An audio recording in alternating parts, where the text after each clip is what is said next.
దాహము తీర్చిన జీవనది, జీవ మార్గము చూపితివి. దాహము తీర్చిన జీవనది, జీవ మార్గము చూపితివి.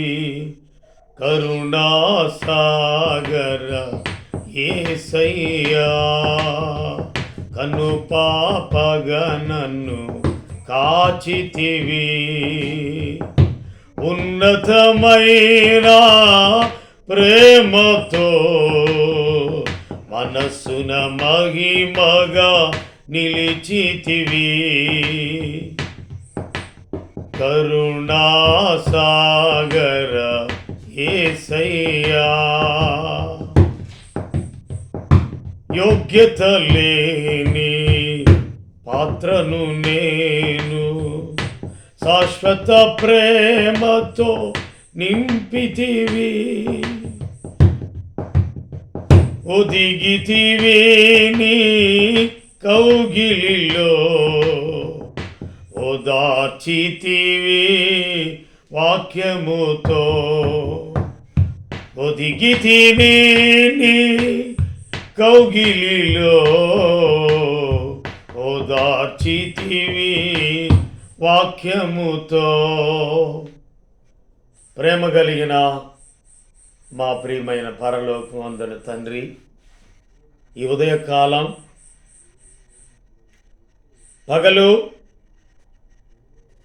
3 గంటలకు ప్రార్థనా కాలమున పేతురును యోహానును దేవాలయమునకు ఎక్కి వెళ్ళుచుండగా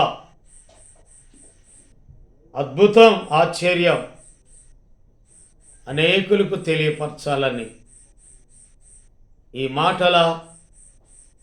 ఈ జీవము గల మాటలు అనేకులను జీవ మార్గంలో నడిపించినట్లు సహాయపడమని యేసు నామములో ప్రార్థన చేయుచున్నాం తండ్రి. ఆమేన్.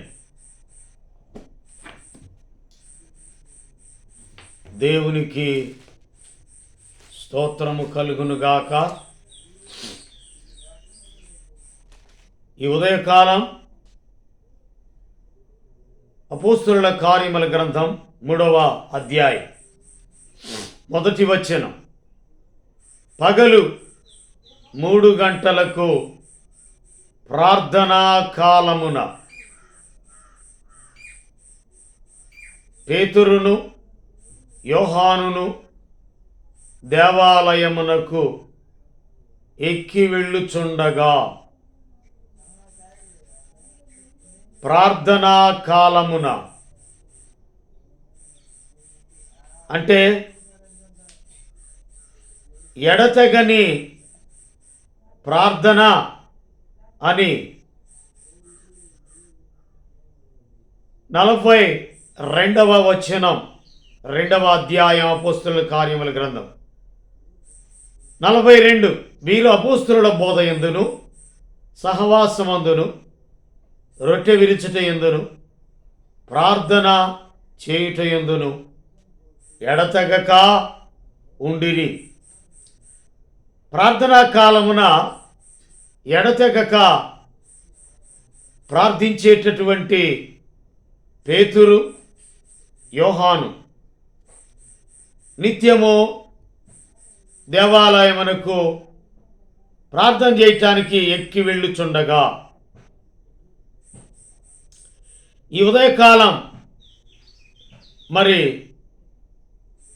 ఏ విషయంలో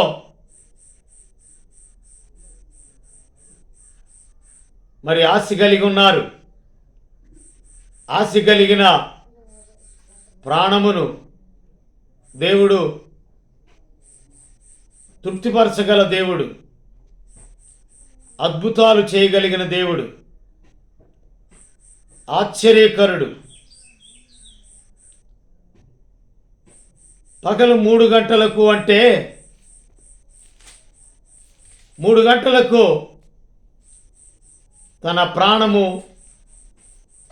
విడిచాడు మన ప్రభు అయిన యేసు క్రీస్తు వారు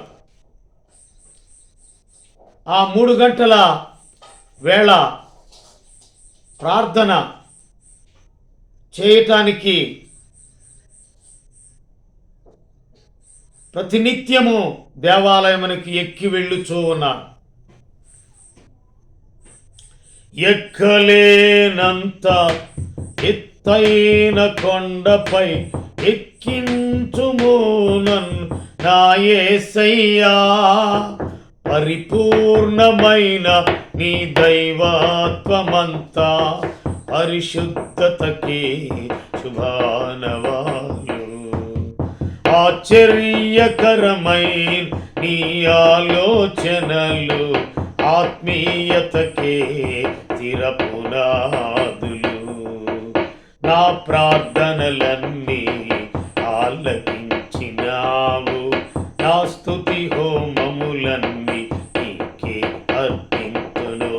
నీ సిలువ త్యాగమే నన్ను బంధించను, నీ బానిసనయ్యుందు బ్రతుకు దినములన్నీయు.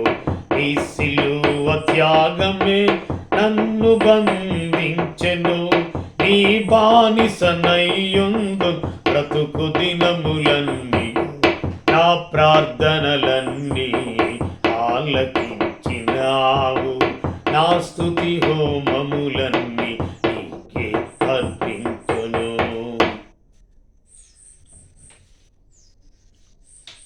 ప్రార్థన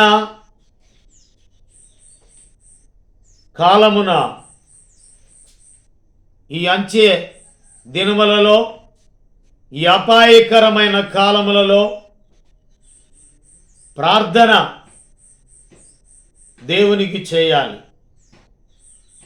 అది ఒప్పుకోలు ప్రార్థన. మరి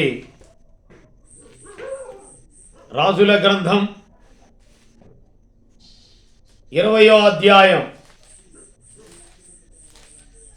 20 ఇక్కడ హిజ్కియాకు మరణకరమైన రోగము కలుగగా ఆమోజు కుమారుడును ప్రవక్తయు నైన యెషయాతుని ఎద్దుకు వచ్చి, నీవు మరణమవుచున్నావు, బ్రతుకవు గనుక నీవు నీ ఇల్లు చక్కబెట్టుకొనమని యెహోవా సెలవిచ్చుచున్నాడని చెప్పగా, అతడు తన ముఖము గోడ తట్టు త్రిప్పుకొని, యెహోవా, యథార్థ హృదయుడనై సత్యముతో నీ సన్నిధిని నేనెట్లు నడుచుకుంటునో, నీ దృష్టికి అనుకూలంగా సమస్తమును నేనెట్లు జరిగించుతునో కృపతో జ్ఞాపకం చేసుకొనమని హిజ్కియా కన్నీళ్లు విడుచుచు యెహోవాను ప్రార్థించెను. ఎందుకు మరణకరమైన రోగము కలిగింది అంటే కారణం, కొంతమందికి ఎన్నిసార్లు గద్దించినా లోబడినటువంటి వాడికి ఇక తిరుగు లేకుండా హఠాత్తుగా మరణము సంభవిస్తుంది. ఆ వ్యక్తి ఎవరు అంటే సన్హెరీబు. అతనికి అష్షూరు రాజు ఆయన. హిజ్కియా ప్రారంభములో ఎలా ఉన్నాడు అంటే, అతడు ఇశ్రాయేలు దేవుడైన యెహోవా యందు విశ్వాసం ఉంచినవాడు. తన పితరుడైన దావీదు చేసినట్లు అతడు యెహోవా దృష్టికి పూర్ణంగా నీతిని అనుసరించినవాడు, విశ్వాసం ఉంచినవాడు. తరువాత వచ్చిన యూదా రాజులలోనూ అతని పూర్వీకులైన రాజులలోనూ అతనితో సమమైన వాడు ఒకడును లేడు. అతడు యెహోవాతో హత్తుకొని, 3వ మాట, 4వ మాట, ఆయనను వెంబడించుట్లో వెనుక తీయక. 5వ మాట, ఆయన మోషేకు ఆజ్ఞాపించిన ఆజ్ఞలన్నిటినీ గైకొనుచుండెను. 5 విషయాల్లో నీతిని అనుసరించాడు, యథార్థంగా విశ్వాసం ఉంచాడు,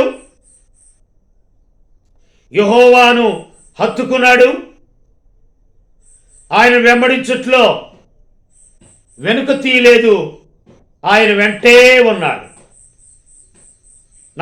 5 మోషేకు ఆజ్ఞాపించిన ఆజ్ఞలన్నిటినీ గైకొనుచుండెను. కావున యెహోవా అతనికి తోడుగా ఉండెను. తాను వెళ్ళిన చోటనెల్లా అతడు జయం పొందెను.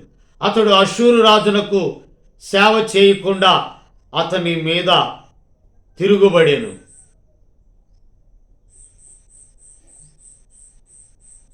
హిజ్కియా ఏలుబడి 14వ సంవత్సరమందు అష్షూరు రాజైన సన్హెరీబు యూదా దేశమందున్న ప్రాకారములు గల పట్టణములన్నిటి మీదకి వచ్చి వాటిని పట్టుకొనగా, యూదారాజుని హిజ్కియా లాకీషు పట్టణమందున్న అష్షూరు రాజునొద్దకు దూతలను పంపి, నా వలన తప్పు వచ్చినది, నా యొద్ద నుండి తిరిగి నీవు వెళ్ళిపోయిన ఎడల నా మీద నీవు మోపిన దానిని నేను భరించుదునని వర్తమానం చేయగా, అష్షూరు రాజు యూదారాజైన హిజ్కియాకు 600 మణుగుల వెండియు 60 మణుగుల బంగారము జుల్మానాగా నియమించారు. కావున హిజ్కియా యెహోవా మందిరమందున రాజనగరనందున పదార్థములలో కనబడిన వెండంతయు అతనికి ఇచ్చాను. మరియు ఆ కాలమందు హిజ్కియా దేవాలయపు తలుపులకున్న బంగారమును, తాను కట్టించిన స్తంభములకున్న బంగారమును తీయించి అష్షూరు రాజునకి ఇచ్చెను. ఇది తప్పు చేయటం అనేది, ఈ బలహీనత ఎందుకు వచ్చింది అంటే కారణం, ఈ చావు ఖాయం, సంసారం ఖాయం కాదు. నీవు మరణమవుచున్నావు బ్రతుకు కనుక నీవు నీ ఇల్లు చక్కబెట్టుకొనమని చెప్పినప్పుడు వెంటనే ముఖము గోడతో త్రిప్పుకొని, యెహోవా యథార్థ హృదయుడనై సత్యముతో నీ సన్నిధి నేనెట్లు నడుచుకుంటునో, నీ దృష్టికి అనుకూలంగా సమస్తమును నేనెట్లు జరిగించుదునో కృపతో జ్ఞాపకం చేసుకోమని హిజ్కియా కన్నీళ్లు విడుచుచు ప్రార్థన చేశాను. ఆ ప్రార్థన తన జీవితానికి ఆ ఒప్పుకోలు ప్రార్థన. నిజమే, ఎవరి దగ్గర నా వలన తప్పు వచ్చిందని సన్హెరీబు రాజు దగ్గర మరి వెండంతయు బంగారమంతయు మందిరముకున్న లేదా ఆ కట్టించిన స్తంభాలకున్న బంగారం తీయించి, దేవాలయపులు తలుపులకున్న బంగారం తీయించి అతనికి ఇచ్చేశాడు. అది తప్పు చేశాడు. భయపడిపోయి, ఎవరికి? సన్హెరీబుకు భయపడిపోయి జుల్మానా విధించినప్పుడు అవన్నీ అతనికి ఇచ్చాడు. నా వలన తప్పు వచ్చినదని భయపడిపోయాడు.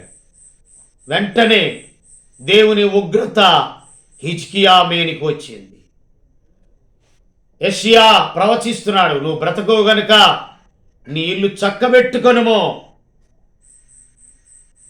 ఎవడైతే వ్యతిరేకంగా లేచాడో, అష్షూరు రాజైన సన్హెరీబు తిరిగిపోయి నినివే పట్టణముకు వచ్చి నివసించిన తర్వాత అతడు నిస్రోకు అను తన దేవత మందిరమందు మ్రొక్కుచుండగా అతని కుమారులైన అద్రిమెలేకును షరేజును ఖడ్గముతో అతన్ని చంపి ఆరారాతు దేశంలోనికి తప్పించుకొని పోయిరి. సన్హెరీబు రాజు అనేవాడు ఏ దేవతనైతే మొక్కుకున్నాడో, ఏ మందిరంలో మొక్కుతున్నాడో, వారిద్దరు కుమారులు వచ్చి అతన్ని ఖడ్గంతో చంపారు. కారణం దేవతని నమ్ముకోవడం కాదు, దేవుని నమ్ముకోవడం ద్వారా ఆశీర్వాదకరం. ఇదిగో తన దేవుడైన యెహోవా ఎడల యథార్థంగా ఉన్న వాక్యాన్ని చదివించాను 18వ అధ్యాయంలో. యథార్థ హృదయంతో యెహోవా దృష్టికి పూర్ణంగా నీతిని అనుసరించాడు, యథార్థంగా విశ్వాసం ఉంచినవాడు. కనుకనే నీకు బ్రతుకనేది లేదు, చస్తావన్నప్పుడు ఇప్పుడు కన్నీళ్లు విడిచి ప్రార్థన చేశాడు. దావీదునకు దేవుడకు యెహోవా సెలవిచ్చిందేమనగా, నీవు కన్నీళ్లు విడుచుట చూచి తిని నీ ప్రార్థన నేను అంగీకరించి ఉన్నాను, నేను నిన్ను బాగు చేసేదను. 3వ దినమున నీవు యెహోవా మందిరమునకు ఎక్కిపోవుదువు.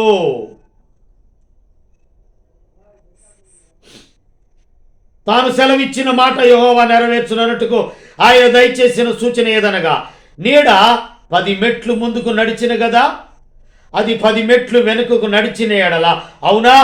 అందుకు హిజ్కియా ఇట్లనెను, నీడ 10 మెట్లు ముందరకు నడుచుట అల్పం గాని నీడ 10 గడులు వెనుకకు నడుచుట చాలును. ప్రవక్త యెషయా యెహోవాను ప్రార్థింపగా ఆయన ఆహాజు గడియారపు పలక మీద 10 మెట్లు ముందరకు నడిచిన నీడ 10 మెట్లు వెనుకకు తిరిగిపోవునట్లు చేశాను. నీవు యెహోవా మందిరమునకు 3వ దినమున ఎక్కిపోవుదువు. అవును, ఒక క్యాన్సర్ రోగి బాగుపడి మందిరానికి ఎక్కిపోతున్నాడు. అంతేకాదు, ఈ కాన్సెప్ట్ ఈ అపోస్తుల కార్యముల గ్రంథములో పుట్టింది మొదలుకొని కుంటివాడైన మనుష్యుడు ఆ మందిర ద్వారము దగ్గర ఉన్నటువంటి వాడు వెండి బంగారములు వారి యొద్ద ఏమైనా దొరుకునేమని కనిపెడుతున్నాడు. అంతటా పేతురు, వెండి బంగారము నా యొద్ద లేవు కానీ నాకు కలిగినదని నీకు ఇచ్చుచున్నాను, నజరేయుడైన యేసుక్రీస్తు నామమున నడువమని చెప్పి వాని కుడి చేయి పట్టుకొని లేవనెత్తెను. వెంటనే వాని పాదములను చీలమండలను బలం పొందెను. వాడు దిగులు లేచి నిలిచి నడుచుచు గంతులు వేయించు దేవుని స్తుతించుచు వారితో కూడా దేవాలయంలోనికి వెళ్ళెను. వాడు నడుచుచు దేవుని స్తుతించుట ప్రజలందరూ చూచి శృంగారమును దేవాలయపు ద్వారమునొద్ద భిక్షము కొరకు కూర్చుండిన వాడు వీడే అని గుర్తెరిగి వానికి జరిగిన దానిని చూచి విస్మయముతో నిండి పరవశులైరి. ఈ మందిరములో కుంటివాడు కాళ్ళొచ్చినాయి. ఈ మందిరములో తిరిగి 3వ దినమున పైకి ఎక్కిపోతూ ఉన్నాడు. క్యాన్సర్ రోగం తగ్గింది. ప్రేమ కలిగిన మా ప్రియ పరలోకమ తండ్రి, ఈ ఉదయకాలం అమూల్యమైన సందేశం అందించారు. క్యాన్సర్ రోగి బాగుపడి మందిరానికి ఎక్కిపోతున్నాడు. కుంటివాడు బాగుపడి 2 కాళ్ళు వచ్చినాయి. దేవుని మందిరానికి వెళ్ళి దేవుని స్తుతిస్తున్నాడు. ఇంత గొప్ప భాగ్యము ప్రార్థనలో ఉన్నది. ఒప్పుకోలు ప్రార్థన ద్వారా ఉచితంగా కుంటివాడు బాగుపడ్డాడు, కాళ్ళు వచ్చినాయి. యేసు ప్రభు నామంలో ప్రార్థన చేయించున్నాం తండ్రి. ఆమేన్. తండ్రి, కుమార, పరిశుద్ధాత్మ త్రియేక దేవుని దీవెన సదాకాలము తోడై నడిపించునుగాక. ఆమేన్. వాక్యం నచ్చినట్లయితే లైక్ చేయండి, నలుగురికి షేర్ చేయండి, సబ్స్క్రైబ్ చేయండి. దేవుడు మిమ్మల్ని మీ కుటుంబాలను దీవించి ఆశీర్వదించి బలపరచునుగాక. ఆమేన్.